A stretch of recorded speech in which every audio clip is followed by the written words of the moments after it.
आज देखते हैं अगला चैप्टर है आधारिक संरचना। आधारिक संरचना का अर्थ, आधारिक संरचना से आप क्या समझते हैं? इसमें उन क्रियाओं सेवाओं, इसमें आधारिक संरचना में उन क्रियाओं उन सुविधाओं को सेवाओं शामिल किए जाते हैं। इसमें उन सुविधाओं को सेवाओं को क्रियाओं को शामिल किया जाता है जो देश के आर्थिक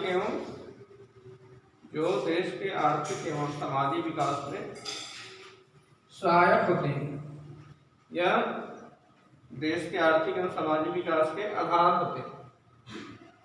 क्या लिखोगे? आधारिक संरचना से आप क्या समझते हैं? आधारिक संरचना से आशय उन सुविधाओं से, सेवाओं से, क्रियाओं से है जिससे देश के आर्थिक एवं सामाजिक विकास, जिससे देश के सामाजिक एवं आर्थिक विकास का आधार होते हैं। जैसे ऊर्जा है, शिक्षा है, परिवहन है, स्वास्थ्य है, इसको हम आधारिक संरचना में शामिल करते हैं। किसी भी क्षेत्र की आर्थिक और सामाजिक क्रिया, किसी भी क्षेत्र की और किसी भी देश की हो, उस देश की आर्थिक एवं सामाजिक क्रियाओं में शामिल किए जाते हैं। क्यों? क्योंकि आर्थिक एवं सामाजिक क्रियाओं के आधार पर ही किसी भी देश का विकास संभव होता है, इसलिए इसको हम आधार मानते हैं। अब इसमें आप सबको मालूम है ऊर्जा है, शिक्षा है, परिवहन, स्वास्थ्य है, ये सभी सुविधाएं शामिल की जाती है। इनके अलावा हम देखते हैं कि ऊर्जा के, परिवहन के, संचार साधन है, स्कूल है, कॉलेज है, अस्पताल है आदि के आधार पर भी देश की आर्थिक एवं सामाजिक विकास निर्भर करती है, इसलिए इसको हम आधारिक संरचना कहते हैं। ये आधारभूत संरचना है। देश के आर्थिक एवं सामाजिक विकास के लिए इन सुविधाओं का होना आवश्यक है। इन सुविधाओं के अभाव में देश का आर्थिक एवं सामाजिक विकास संभव नहीं हो पाता, इसलिए इसको हम आधारभूत संरचना या ढांचा कहते हैं या कहा जाता है। ठीक है, इसके बाद देखते हैं आधारिक संरचना का महत्व। आधारिक संरचना का क्या महत्व? तो पहला है कृषि के विकास में। भारत एक कृषि प्रधान देश है, आप सबको मालूम है भारत एक कृषि प्रधान देश है और कृषि प्रधान देश के विकास के लिए आर्थिक विकास निर्भर करता है। आर्थिक विकास से कृषि का विकास संभव, कृषि के विकास से आर्थिक विकास संभव, आर्थिक विकास से कृषि का, मतलब एक दूसरे पूरा कहीं। इसलिए आर्थिक विकास कृषि के विकास पर निर्भर करता है, लेकिन कृषि का विकास स्वयं स्वास्थ्य एवं प्रशिक्षित मानव शक्ति, कृषि का विकास किस पर निर्भर करती है? स्वस्थ मानव शक्ति एवं प्रशिक्षित मानव शक्ति। मतलब कृषि कार्य करने वाले जो कृषक है वो शारीरिक रूप से स्वस्थ, प्रशिक्षित मानव शक्ति का होना आवश्यक है। बिना मानव शक्ति के, बिना ऊर्जा के स्रोतों के, संचार व्यवस्था के, परिवहन और सब सुविधाओं पर निर्भर, सात सुविधाओं पर निर्भर करती है। यदि हम देखें तो कृषि के विकास मानव स्वस्थ हो, जो कृषि कार्य करने वाले कृषक है वे स्वस्थ हो। इसके अलावा संचार के साधनों का होना आवश्यक,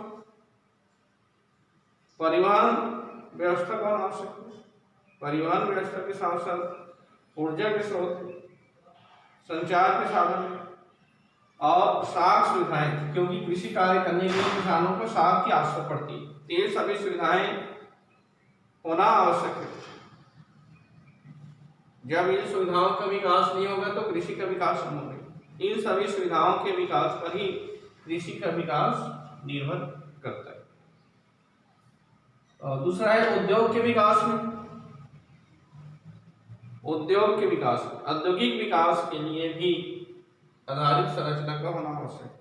बिना आधारित संरचना के औद्योगिक विकास संभव नहीं है। इसीलिए कहा जाता है औद्योगिक विकास के लिए भी आधारभूत ढांचे का होना आवश्यक है। बिना आधारभूत ढांचे के औद्योगिक विकास संभव नहीं है। औद्योगिक उत्पादन के लिए केवल मशीनों उपकरणों की आवश्यकता नहीं पड़ती, क्योंकि औद्योगिक उत्पादन करने के लिए सिर्फ मशीन लगा दिए, उपकरण लगा दिए, इससे उत्पादन संभव नहीं है। इनके अलावा हम देखते हैं कि कुशल जनशक्ति का होना, कुशल श्रमिक, जनशक्ति मतलब कुशल श्रमिक का होना आवश्यक, प्रबंधक होना जरूरी है जिसका व्यवस्थापक करते हैं, बैंकिंग है, बीमा सुविधाओं की भी आवश्यकता पड़ती है। ये सभी सुविधाओं के आधार पर ही उद्योग का विकास संभव है। और तीसरा है सामाजिक विकास में आर्थिक विकास से आधारभूत ढांचे के आर्थिक विकास से आधारभूत ढांचे के विस्तार से सभ्यता और सामाजिक विकास की सहायता करती है या सहायता मिलती है। बिना आर्थिक विकास के आधारभूत ढांचे के विस्तार संभव नहीं है। इसके लिए सभ्यता और सामाजिक विकास की भी आवश्यकता होती है, सहायता मिलती है, क्योंकि परिवहन एवं संचार साधनों के माध्यमों से, अब सबको मालूम है, संचार एवं परिवहन साधनों के माध्यम से व्यक्ति है एक स्थान के लोग दूसरे स्थान, क्या होता है, संचार के परिवहन के साधन के कारण ही व्यक्ति में एक स्थान से दूसरे स्थान, एक स्थान के लोगों से दूसरे स्थान के लोगों से क्या होता है, मुलाकात होता है, संपर्क होता है, जिससे आपस में स्नेह की भावना पैदा होती है। इस प्रकार आधारित संरचना ये महत्वपूर्ण अंग है। ये हो गया आधारित संरचना का महत्व। इसके बाद हम देखते हैं आर्थिक एवं सामाजिक संरचना में अंतर। दोनों में अंतर है, आर्थिक एवं सामाजिक आधारित संरचना में अंतर। तो पहला अंतर है आर्थिक आधारित संरचना अर्थव्यवस्था को प्रत्यक्ष रूप से प्रभावित करती है। आर्थिक आधारित संरचना में क्या करती है, अर्थव्यवस्था को प्रत्यक्ष रूप से प्रभावित करती है। पहला अंतर क्या बताओगे, आर्थिक आधारित संरचना अर्थव्यवस्था को प्रत्यक्ष रूप से प्रभावित करती है और सामाजिक आधारित संरचना अर्थव्यवस्था को अप्रत्यक्ष रूप से प्रभावित करती है। ये पहला अंतर है। पहला अंतर क्या बताओगे, आर्थिक आधारित संरचना अर्थव्यवस्था को प्रत्यक्ष रूप से प्रभावित करती है और सामाजिक आधारित संरचना में अर्थव्यवस्था को अप्रत्यक्ष परोक्ष रूप से प्रभावित करती है। दूसरा अंतर है आर्थिक आधारित संरचना सामाजिक संरचनाओं की, आर्थिक आधारित संरचना में सामाजिक संरचनाओं को विकसित करती है। आर्थिक आधारित संरचना क्या करती है, आर्थिक आधारित संरचना सामाजिक संरचनाओं को विकसित करती है और सामाजिक आधारित संरचनाएं आर्थिक संरचनाओं के आधार होती हैं। सामाजिक आधारित संरचना क्या होते हैं, अर्थव्यवस्था के आधारित आर्थिक आधारित संरचना के आधार होते हैं। बिना सामाजिक संरचना के आर्थिक विकास संभव नहीं है। तो इस प्रकार दूसरा अंतर है। तीसरा अंतर है आर्थिक आधारित संरचना। आर्थिक आधारित संरचना कृषि तथा उद्योग क्षेत्र की उत्पादकता में वृद्धि करने के लिए वातावरण तैयार करता है। आर्थिक आधारित संरचना में कृषि है, उद्योग है, कृषि और उद्योग या औद्योगिक क्षेत्र की उत्पादकता में वृद्धि लाने का वातावरण तैयार करती है। और सामाजिक आधारित संरचना में सामाजिक आधारित संरचना का उद्देश्य मानव तथा उनके वातावरण को सुधारना होता है। सामाजिक आधारित संरचना का उद्देश्य क्या होता है, मानव तथा उनके वातावरण को सुधारना। ये तीसरा अंतर हो गया। चौथा अंतर है आर्थिक आधारित संरचना व्यापार तथा उद्योग की बाधाओं को दूर करता है। आर्थिक आधारित संरचना क्या करती है, उद्योग व्यापार आदि की बाधाओं को दूर करती है। आर्थिक आधारित संरचना क्या करती है, उद्योग व्यापार है, इसमें जो बाधा आती है इनको दूर करती है। सामाजिक आधारित संरचना प्रबंधक, इंजीनियर आदि में उपलब्ध कराती है। सामाजिक आधारित संरचना क्या उपलब्ध कराती है? सामाजिक आधारित संरचना प्रबंधक, इंजीनियर आदि की व्यवस्था करती है, उपलब्ध कराती है। और पांचवा है परिवहन संचार, परिवहन के साधन है, संचार के साधन है, ऊर्जा है, मौद्रिक तथा वित्तीय संस्थाएं आर्थिक आधारित संरचना के घटक। परिवहन के साधन, संचार के साधन, ऊर्जा है, मौद्रिक तथा वित्तीय संस्थाएं आर्थिक आधारित संरचना के क्या होते हैं? महत्वपूर्ण घटक होते हैं। उसी कारण देखते हैं सामाजिक आधारित संरचना शिक्षा है, प्रशिक्षण है, शोध है, स्वास्थ्य है, आवास आदि आधारित संरचना के घटक होते हैं। इस प्रकार ये पांच अंतर है। सामाजिक आधारित संरचना में शिक्षा है, स्वास्थ्य, प्रशिक्षण है, शोध है, अनुसंधान है, आवास है आदि इसके घटक होते हैं। इस प्रकार ये अंतर है आर्थिक एवं सामाजिक आधारित संरचना में अंतर। अब हम देखते हैं अंतर के बाद ऊर्जा या शक्ति के साधनों का क्या महत्व है। ऊर्जा के साधनों को होना आवश्यक है। बिना ऊर्जा के साधन के औद्योगिक विकास संभव नहीं। बिना ऊर्जा के साधन के औद्योगिक विकास संभव नहीं। आज के युग में यदि हम देखें तो आज के औद्योगिक युग में ऊर्जा के साधनों का अत्यंत महत्वपूर्ण स्थान है।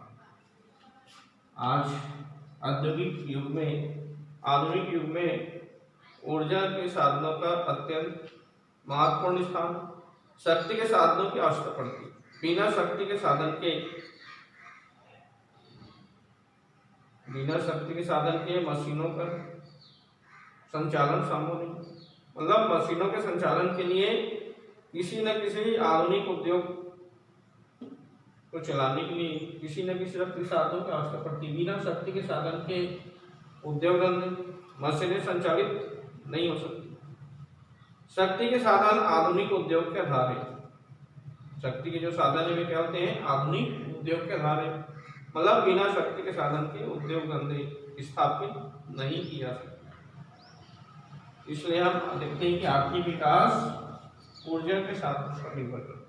देश का आर्थिक विकास ऊर्जा या शक्ति के साधनों पर निर्भर करता है। तो ऊर्जा के साधनों का क्या महत्व है? ऊर्जा के साधनों का यदि हम आज देखें तो बहुत अधिक महत्व है। तो पहला है कृषि के क्षेत्र में ऊर्जा के साधनों का कृषि के क्षेत्र में बहुत ही महत्वपूर्ण स्थान है। आज कृषि में मशीनीकरण बढ़ता जा रहा है। आज कृषि क्षेत्र में मशीनीकरण बढ़ती जा रही है।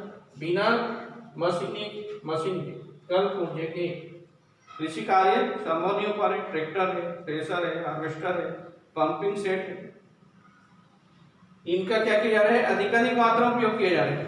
कृषि क्षेत्र में इसका अधिकाधिक मात्रा में उपयोग किया जा रहा है, जिस कारण उत्पादन में क्या हो रही है? वृद्धि हो रही है। और उत्पादन बढ़ाने के लिए भी शक्ति साधनों की आवश्यकता होती है। दूसरा है उद्योग में आवश्यकता। आज मशीनों का प्रयोग प्रत्येक औद्योगिक वस्तु उत्पादन में होता है। आज मशीनों का उपयोग क्या है? प्रत्येक औद्योगिक उत्पादन में जितने भी उद्योग धंधों उत्पादित की जाती है, इन सभी उत्पादन करने के लिए इसकी आवश्यकता पड़ती है। ऊर्जा या शक्ति के साधनों की आवश्यकता पड़ती है। जब तक ऊर्जा के साधन उपलब्ध नहीं होगा तब तक मशीनों का संचालन संभव नहीं है। जब तक ऊर्जा या शक्ति के साधन उपलब्ध नहीं होगा तब तक मशीनों की सहायता नहीं लिया जा सकता है। मशीनों का संचालन संभव नहीं हो पाता है। अतः उद्योगों के विकास के लिए ऊर्जा के साधन अत्यंत महत्वपूर्ण है। और तीसरा है खनिज उद्योगों में आवश्यकता। शक्ति की आवश्यकता खनिज उद्योगों में भी होती है। शक्ति या ऊर्जा के साधनों की आवश्यकता खनिज उद्योगों में भी होती है। खनिज उद्योगों में प्रयुक्त होने वाले आधुनिक उपकरण है। खनिजों में यह आप सबको मालूम है, खनिज निकालने के लिए, खनिजों को निकालने के लिए भी शक्ति के साधनों की आवश्यकता पड़ती है। इस प्रकार हम शक्ति के साधनों के बिना आधुनिक मशीनों का प्रयोग संभव नहीं है। आधुनिक मशीनों का उपयोग हम करना है, इसके लिए हमारे पास शक्ति और ऊर्जा के साधनों का होना आवश्यक है। यातायात में सहायक, शक्ति के साधनों द्वारा यातायात के साधनों का संचालन या विस्तार किया जा सकता है। बिना शक्ति के साधन के यातायात के साधनों का संचालन या विस्तार संभव नहीं हो पाता है। रेल मार्गों का विद्युतीकरण, रेल मार्गों का हम देखते हैं विद्युतीकरण किए गए, एक महत्वपूर्ण उदाहरण। आज शक्ति के साधनों के बल पर रेल परिवहन में विद्युतीकरण किए गए। पहले रेलगाड़ियां चलती थी लेकिन इसमें विद्युतीकरण नहीं किया गया था, ईंधन के द्वारा चलती थी। इस प्रकार समय के आधार पर यातायात के साधनों में भी परिवर्तन हुए। संचार व्यवस्था में सहायक, संचार व्यवस्था में भी सहायक विभिन्न प्रकार की संचार व्यवस्था। देखते हैं कि संचार के साधन में विभिन्न प्रकार के संचार के साधन, जैसे आप मोबाइल का उपयोग करते हैं, डाकघर, तार है, टेलीफोन है, ये सब शक्ति के द्वारा संपर्क हो पाती है। आप मोबाइल का उपयोग करते हैं, मोबाइल में भी शक्ति के साधनों का, ऊर्जा के साधनों का होना आवश्यक है। डाक, तार, टेलीफोन, ये सभी क्या है, संचार के साधन है। और इन संचार के साधनों में भी अधिक मात्रा में ऊर्जा या शक्ति के साधनों का प्रयोग किया जाता है। बिना शक्ति के साधन के क्या नहीं हो पाता है, संचार के साधनों का उपयोग संभव नहीं।